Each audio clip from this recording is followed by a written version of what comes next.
And let's get started. So we did have a lot of questions that were posted to the Patreon page, but I feel like since the people on were able to actually attend live, that maybe we start there. I'm happy to be vetoed if Dr. Kaufman disagrees, but Never veto you, Eileen. Never. You wouldn't dare. That's right. Does somebody on the call feel comfortable just sort of posing a question and we can just get started right away? Or put it in, you can put it in the chat, I guess, as well. Can you please talk about dystonia? Was something in the chat? Yeah, we can talk about dystonia. Dystonia, just whoever doesn't understand what dystonia is, sort of an abnormal. What's that? Oh, sorry, I thought there was a question. Dystonia is sort of an abnormal contraction of musculature. So there's usually some spasm or contracture of a certain muscle group. It could be a small muscle group, it could be a large muscle group. There's a lot of dystonias in neurology. In fact, there's a lot of genes that contribute to different dystonia kinds of diagnoses. I think I'm presuming that the question is referring to sometimes there's dystonic positioning of certain muscle groups in patients with things like craniocervical instability. We definitely see that. We also see that dystonia with EDS patients for sure. And then I think even in our ME/CFS patients, David, right, we've seen some who have dystonic posturing muscle groups. Yeah, for sure. And so I do think it's an interesting question, and I can easily spend our entire 30 minutes talking about like my thoughts on it, and I don't want to do that, of course. But we might even take this up as one of our recorded sessions. But we've been testing synuclein so dystonia is very often seen with movement disorders, and we've been testing synuclein on our skin biopsies, and sometimes it comes back positive. And so there could be a correlation with dystonia and the synuclein, because sometimes it's responsive to a medication called Sinemet, which is a dopamine and a dopamine replacement drug that's very commonly used in Parkinson's. And so, there's there was actually 2 papers that have been published with regards to dystonia and the use of Sinemet in patients with ME/CFS and EDS. And so I think that there is, over the next bunch of years, we're going to learn more about why we see dystonia with patients with positive synuclein biopsies. But I also think that cranial cervical instability creates a certain level of compression of neural pathways that results in abnormal transmission of the nerves talking to the muscles. And that can sometimes create dystonic posturing as well. So there's a lot of different reasons and etiologies for the dystonia. In general, I start with muscle relaxants because sometimes they can be helpful. Sometimes they're actually just spasms as opposed to true dystonic posturing. But I have actually given patients like Sinemet and sometimes carbidopa. Carbidopa is actually used for dysautonomia. So there's a lot of overlap in these medications that I think can be very helpful for a lot of our patient population. Yeah, I'll just add 1 or 2 things. So I agree about it's probably way more common than we realize. And like so many things, is it a large overlap? So is it dystonia? Is it muscle spasm? Is it tired muscles? Is it mitochondrial dysfunction in the muscle causing weakness that feels like pain? So I think one needs to, again, have a low index, a high index of suspicion, and consider empiric trials. And I agree with the muscle relaxants is a great way to start. I do also use Sinemet with some success, although not as successful as I would like, or at least not predictably successful. Well, I think that's what's nice about the carbidopa, because it doesn't allow for. So the reason why Sinemet is given carbidopa, levodopa, is because it prevents it from being peripherally converted. So it crosses the blood-brain barrier and is more centrally acting. Carbidopa alone is peripherally converted, and so I think that. And as you know, David, we use carbidopa. It's not first-line treatment, of course, not even second line, but I would say in third line for autonomic dysfunction, carbidopa has been used. And I think it's because it works more in the periphery than in the central component. And I think that there's an important distinction there. And so I've had a lot more success with carbidopa than I've had with Sinemet, frankly, this kind of scenario. And so someone asked, does dystonia underlie the movement of bones and joints in EDS? It's certainly one component of, muscle spasms definitely contribute to the common dislocations and subluxations that patients experience with EDS.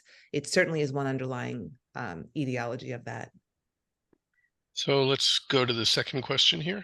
Mhm. And people, could you mute your phones or computers if you're not, while you're not talking, because it starts to interfere. Could you please talk about topicals for help with pain in small fiber neuropathy in the legs? I love Good topicals. question. Yeah, good question. So I have all kinds of fancy recipes. What do you use, David? I start with the simple ones, given my personality. So Voltaren is a topical NSAID, which certainly can help with pain. Have had mixed results in peripheral neuropathy. And then I know you use these combinations, so maybe you should just talk about those, the ketamine stuff. Yeah, so I have several different, I call them recipes, but I've just sort of combined different medications and I have them compounded in a topical, in a lipoderm base. And I have some really great compounding pharmacies that sort of know my recipes. Several of them do contain ketamine. I usually don't start with that one. I have some that are like amitriptyline and ibuprofen. And then I go from there and I start adding ketamine at different percentages. And so those are the major components. So things like ibuprofen and ketamine, and then I often add amitriptyline, as I said. And they can be really effective. And I love them topically because, first of all, the small fibers are very superficial. So it's very effective to use topical medications. And the other thing is that usually patients are on a ton of oral meds, right? And so you don't want to really add to that if you don't necessarily have to.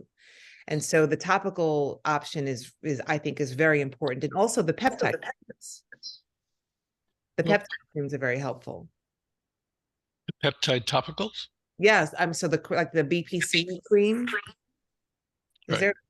I feel like I hear myself in feedback. Am I Yeah, I heard that too. Again, people need to mute if they're not talking. I think that's the issue. okay? Yeah, so I think the BPC cream and even the BPC GHK cream is very effective. The GHK really supports collagen. So I wonder in terms of and that's where the small fibers sit in the subcutaneous tissue, which has a lot of connective tissue. And so I wonder if there's a component of that, which is why the GHK can be more helpful. But certainly BPC has been really a game changer for a lot. I've seen it helpful even post-op after Oh, for sure. neurosurgical procedures or other surgical procedures. It helps reduce pain, For sure. which helps speed healing, which helps reduce mast cell activation. So it's a win-win-win.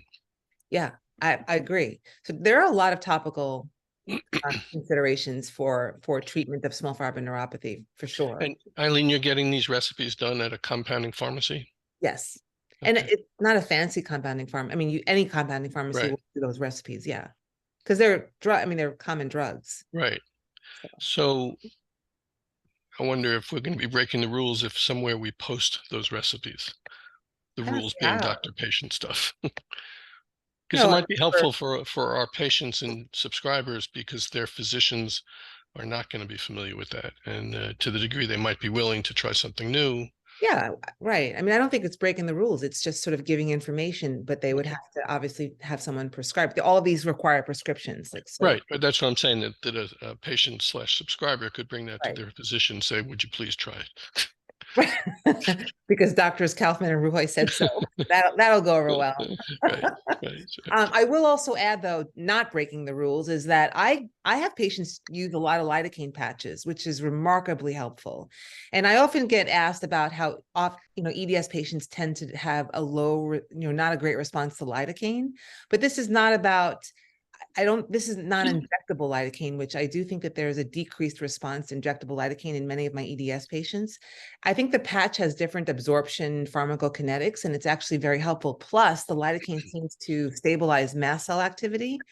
And so, for example, if you're using injectable peptides, oftentimes there's a mast cell injection site response, but that can be really well treated by taking a lidocaine patch, which you can buy over the counter, by the way. It's 4% lidocaine. And the prescription is 5%, but you don't need that extra percent. Sorry.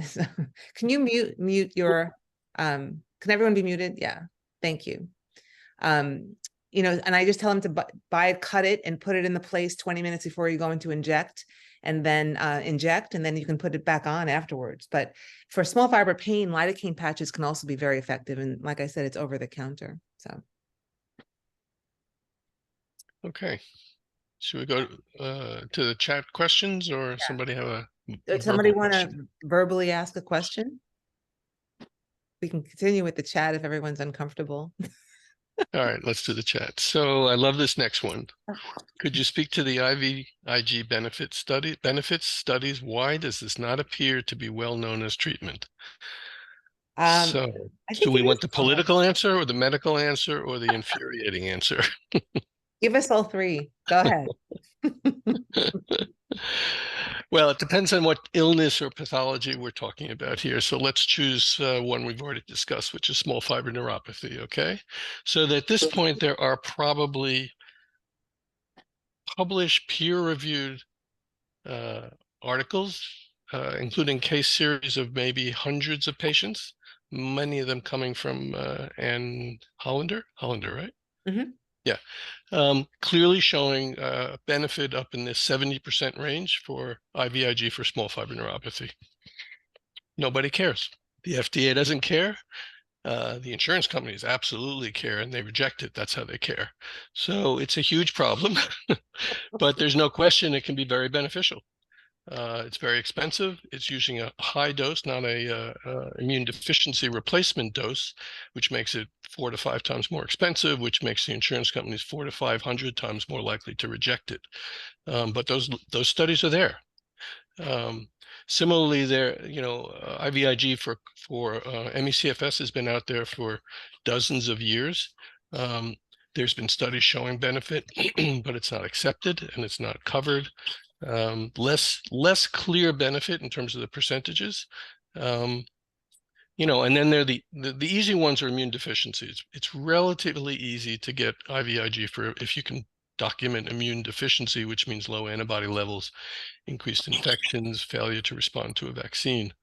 It's the autoimmune doses, which are on the order of 4 to 5 times higher, that pose the greatest difficulty. But as Eileen will tell you in a minute, it is can be a remarkably effective intervention for a whole range of pathologies, including those that we don't understand, meaning let's just give it a try. And if it were cheap, that's what I think people like Dr. Ruhai and myself would be doing all the time. But it's not cheap. So yeah, it is not cheap, but yet very effective, and probably one of the more effective treatments that we've used. Although now we're doing a lot of plasmapheresis, which I would argue is much more effective, right, and certainly faster. So IVIG is a long-term therapy, so it's never a one and done. I think people have, I try to manage expectations with regards to what they can expect, and especially when they first start, it can actually be very hard on the patient, and there are very often side effects and adverse effects initially, just from the initial infusion, just because it's so viscous that it's hard on the body, especially hard on a body that's been chronically inflamed. And so we have to get over that hump. And sometimes patients feel so horrible that they never want to do it again. But I try to sort of, again, manage their expectations and warn them, and we pre-medicate and we post-medicate, and we get them through the first and second infusion. And then after the third infusion, they start to feel the benefit. But then it's really, it could be 6 to 12 to 18 months before they really are, see a clear clinical improvement. What we're finding is that a couple of rounds of plasmapheresis before starting the IVIG seems to really shorten that length of time until they experience that significant improvement. But IVIG is a really effective treatment. And as David said, the people that matter in terms of making it accessible and affordable for patients don't care. And so it's a constant struggle for doctors who want to get IVIG. Again, immunodeficiency seems to be easier, but that's a low dose. And I used to think that low dose was enough for patients, but I'm starting to change my mind because I'm having to try to increase dosages on patients that have been getting low dose. And so it's an obstacle. Insurance companies are an obstacle because it's super expensive. So I just want to add that everything, I agree with everything you said, Eileen, of course. However, one of the problems is it's not curative, almost never. So you have this very expensive intervention with very significant potential risks, including things like blood clots and infection, and the side effects when patients take it. The side effects are worse in our mast cell patients. So it's not a great treatment in terms of the overall picture. Plus, many patients will frequently, let's say they're on a monthly schedule, which we don't really use as much as every week or every 2 weeks. Their symptoms will improve, and go down. But as they near their next dose, the symptoms recur, and that's because the B cells are simply replenishing these antibodies that are causing the problem. So, and there's some similarity to plasmapheresis in the sense that that's not necessarily curative either. It does clear things out more effectively and may have a much longer lasting benefit, but it still may be an issue of recurrence. All of that being a prelude to trying to say we need to figure out what's causing these problems. And as you've heard me on Patreon go say over and over, that means a rigorous search for any infectious causes. Otherwise, we just keep sort of chasing things, and we're not solving. Yeah, it's a hamster wheel. Right. That was the Uh, image I was looking for. Thank you. I see Debbie has a raised hand. Yes. A question for you, Dr. Ruhoy. As far as plasmapheresis goes, like your really severe MCAS patients, what is their response? Because plasmapheresis is a massive shock to the system. So I just wonder, like, do you have data in that regard? So, I mean, I have lots of experience. There's no data that's been published, but I am working on that. I'm part of the neurology group of the American Society for Apheresis Association, and we have an entire neurology group. And this is exactly what we're working on, trying to collect data for indications for apheresis that are not the classic ones, like autoimmune neurological disorders. But what's interesting about the mast cell issue is that a lot of the mediators are large enough to be removed from plasmapheresis. So we are finding that patients with mast cell activity, it calms down after plasmapheresis. And, the machine that we use, so there is technology that I'm even amazed at right now, because it is so kind to the patient. It's a lot easier. The only obstacle is vascular access, which in EDS patients can be hard.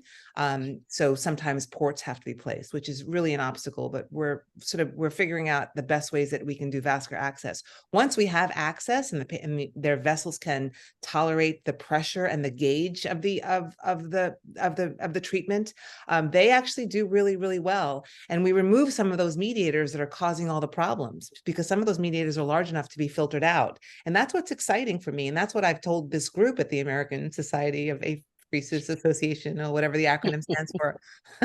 But because they don't, I mean, I had to explain what mast cell activation syndrome was to them, of course, right? They're blood transfusion pathologists for the most part.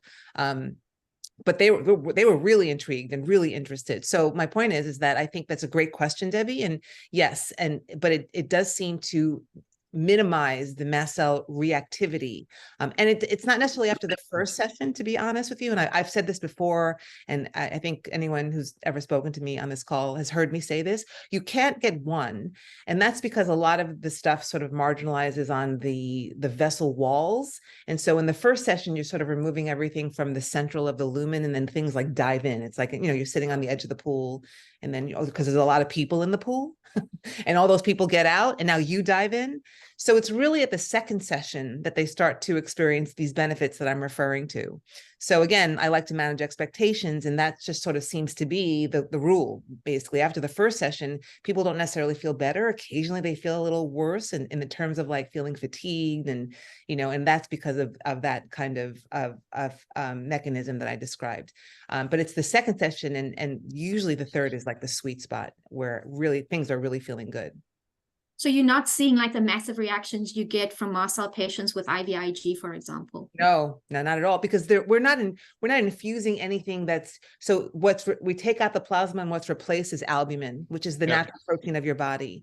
So there's nothing to necessarily react at. I will say that any kind of reaction that maybe makes them feel worse, other than what the mechanism that I've already described, is just sort of, you sit there for 3 hours. So it's not the most comfortable thing to be in. I mean, we have ergonomic chairs and we do our best to keep you comfortable, but it is 3.5 hours.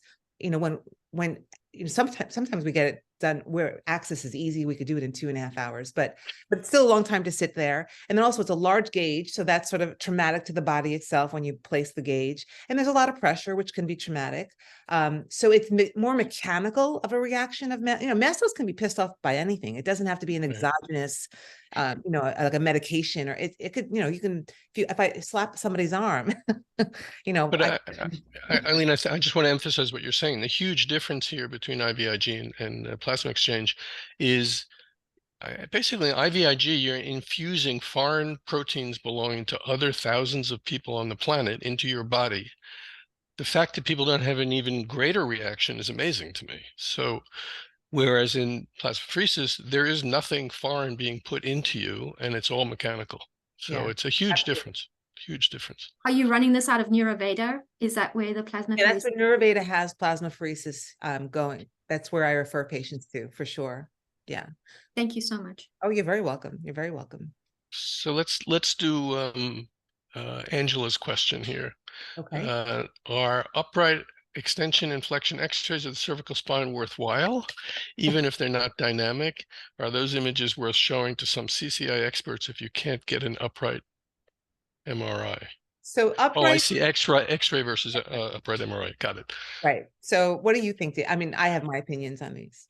Well, my opinion is hugely biased because I've learned so much under you and Bolognese, with you and Bolognese. Okay, so he does not ask for and does not really want extension flexion X-rays or MRIs. Sometimes he'll ask for an X-ray. For him, and in my experience with him over the last 7, 8 years, 10 years, it's all about a supine MRI of the cervical spine on a preferably 3T machine, which gives far greater detail. I can count on one hand the number of times he said, "Oh, let's get a Flex X," and I know many patients and all over the internet and other physicians do push for the flexion extension X-rays and MRIs. It's not too hard to get the X-rays done. It's kind of very hard to get the MRIs done. It often makes the patient uncomfortable, often leaves lasting symptoms of, in doing the Flex X. So I just don't, to me, the risk is greater than the benefit. Yeah, I 100% agree. I mean, I look at them all the time because sometimes that's all patients have. So the X-rays, says I'm running out. I'm getting a message that I'm running out of time. We talk too much, the two of us. All right. So we have 10 minutes left. I think that's good. So, and maybe I'll upgrade for the next time, but I don't have an upgraded Zoom, which I should. Okay. So sometimes it's all patients have when they first see me, and I'll look at them for sure, but they're not sufficient. And certainly I can't make a true diagnosis based on Flex X-rays. X-rays just show bone, they don't show me the cord, they don't show me the brainstem, so I can't see the posterior fossa, which are all important components when I'm really diagnosing craniocervical instability. We don't just make this diagnosis flippantly. And so I don't like to make it just based on X-rays where I can only see the bones. I mean, can I assume that it exists based on how the vertebral bodies are moving and how the skull is moving on these Flex X? I have my opinions on whether I think this patient has CCI or not, but I don't make the diagnosis based on those alone. As for the MRI Flex extension, the test, it's 1.5 Tesla. The resolution isn't good enough for me to find the bony landmarks for me to make the measurements that I think are important. And the neurosurgeons do as well. And of course, no surgeon would do surgery with just an MRI with flexion extension. Everyone requires the MRI supine ultimately, because that's the 3 Tesla. And so, and I don't really think ultimately you need flexion and extension. And I agree with what David said, which is that some patients flare from just doing the flexion extension movement alone. And I've had a handful of patients that it really took a lot weeks before they got back to their baseline, just from having to hold that position for, the X-rays, you don't hold it for very long, but for the MRI, upright MRI flexion extension, you have to hold it for a period of time. So I don't think it's worth it, frankly. I really don't. Let's go to Kathy's question. Can you talk about, does everybody have the same chat? Can you all read the question so I don't spend time reading it? This is the question about DAO and famotidine, basically asking how to use them and why to use them. So they are actually completely different interventions in mast cell activation syndrome. Famotidine, simply and quickly, is a histamine 2 receptor blocker. So it blocks the mediator histamine. It blocks the receptor, so the mediator histamine has less ability to cause trouble. Whereas DAO is actually an enzyme that helps metabolize histamine in the gut. And, I tend to break MCAS patients down into 3 groups. There's histamine sensitive or intolerant patients. That is, that if they have a food that has high histamine, they react. There's mast cell activation patients. That is, internally, their mast cells degranulate. And then there are patients who have both problems. We can try to measure the DAO level in the gut. There's a single lab in the country that does it. It's a lot of money and a hassle. It makes no sense to me. I think it's worth trialing almost every single patient on DAO because it may help. It's an over-the-counter supplement. It's sort of a no-brainer, and it's unrelated to whether famotidine is or isn't helping. So they're really separate interventions, and I would not stop either. Well, I would, if they don't work, yes, I would stop them. So that's part of the question. But usually they're being taken with other things, and if there's benefit, it's hard to know which one of those things is the clear intervention that's working. Eileen? I agree with everything that you said. I mean, I have nothing to add. Okay. All right. And then let's see, there's another question here I wanted to jump down to. So I'm gonna just go ahead and do it. So Angela's asking another question here. Is it worthwhile to get the Mayo Clinic autoimmune dysautonomia panel? And then she goes on to talk about some of her own problems. So my answer here, and I'm really going to be curious to hear what Eileen says. As far as I'm concerned, autoimmunity is one of the major pathological events occurring in our complex illness patients. The only difference here, or a difference here compared to some of the other issues, say POTS, is we don't even know how to measure or look for all the autoantibodies because we don't know what they are. So I take a kind of shotgun approach. I'll look for anything I can find as long as I know how to look for it. So yes, I would do the Mayo autoimmune panel, but I will also do, depending on the patient, a cell trend panel. I'll do a Cunningham panel at Moleculara. I'll look and look and look for autoantibodies because I think they're so important. And even if I can't find them, I will consider interventions that are used to treat autoimmune disease, again, making that assessment of risk versus benefit. So I'm not going to jump onto CellCept or an a very broad immunosuppressant right away versus yes to the hydroxychloroquine or low-dose naltrexone, IVIG, and some other drugs. Yeah, I completely agree. I go searching for antibodies all the time because it definitely helps me get treatment approved.